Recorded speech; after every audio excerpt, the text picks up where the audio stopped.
جب دوسروں کو کوئی بات سمجھانا مشکل ہو جائے تو پھر خود کو ہی سمجھا لینا بہتر ہوتا ہے۔ اندھیرا جتنا بھی گہرا ہو، روشنی کی ایک ننھی سی کرن کے سامنے ہار جاتا ہے۔ ہمیشہ وہی لوگ آپ کے مقابلے میں آئیں گے جن کی پہچان آپ کی وجہ سے بنی ہوگی۔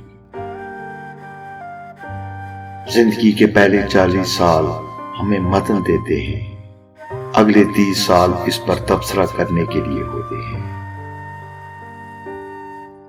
عزت صرف حاصل کرنے کے لیے نہیں ہوتی، بلکہ اس کو کسی کی نظروں میں نہ کھونا بھی اہم ہوتا ہے۔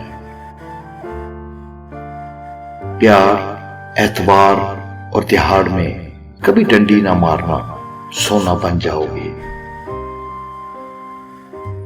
کسی بے جان دیوتا کے سامنے 100 سال تک عبادت کرنے سے بہتر ہے کہ چند لمحے کسی پرہیزگار کی صحبت میں گزار لو۔ دنیا کی خواہشات سمندر کے پانی کی طرح ہوتی ہیں، جتنا زیادہ پیو گے اتنی ہی زیادہ پیاس لگے گی۔ جب متوسط ذہن کے لوگ کوئی عظیم کام کرنے کی کوشش کرتے ہیں تو اس کام کی عظمت کو کم کرتے ہوئے اسے اپنے لیول پر لے آتے ہیں۔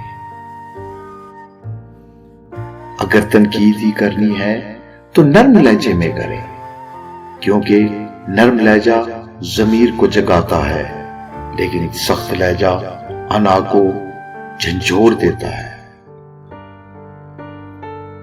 کبھی کبھی شکایت کرنے سے بہتر ہے کہ انسان خاموش رہے، کیونکہ جب کسی کو فرق ہی نہیں پڑتا تو شکایت کیسی؟ جوانی غلطیوں سے بھرپور ہوتی ہے، درمیانی عمر جدوجہد میں گزر جاتی ہے، اور بڑھاپا صرف افسوس کرنے کے لیے رہ جاتا ہے۔ بھروسہ صرف ایک شخص توڑتا ہے، لیکن اعتبار سب لوگوں پر سے اٹھ جاتا ہے۔ یہ بات اہم نہیں کہ آپ کو کن مشکلات کا سامنا ہے، بلکہ اہم یہ ہے کہ ان مشکلات سے نپٹنے کے لیے آپ کا رویہ کیسا تھا۔ آگے بڑھنے کا راز یہی ہے کہ اس کام کو شروع کر دیں۔ سب سے بہترین مددگار ہاتھ جو آپ کو کبھی دھوکہ نہیں دے گا، آپ کے اپنے بازو کے آخر پر ہے۔ سب کچھ بھول جائیں، مگر یہ 7 باتیں کبھی مت بھولیں۔ اپنی موت کو، خدائے رب العزت کو، دوسرے کے قرض کو، اپنے وعدے کو، والدین کی نصیحت کو، اپنی زندگی کے مقصد کو، غریب رشتہ داروں اور عزیزوں کو۔ اللہ تعالیٰ آپ کا حامی و ناصر ہو۔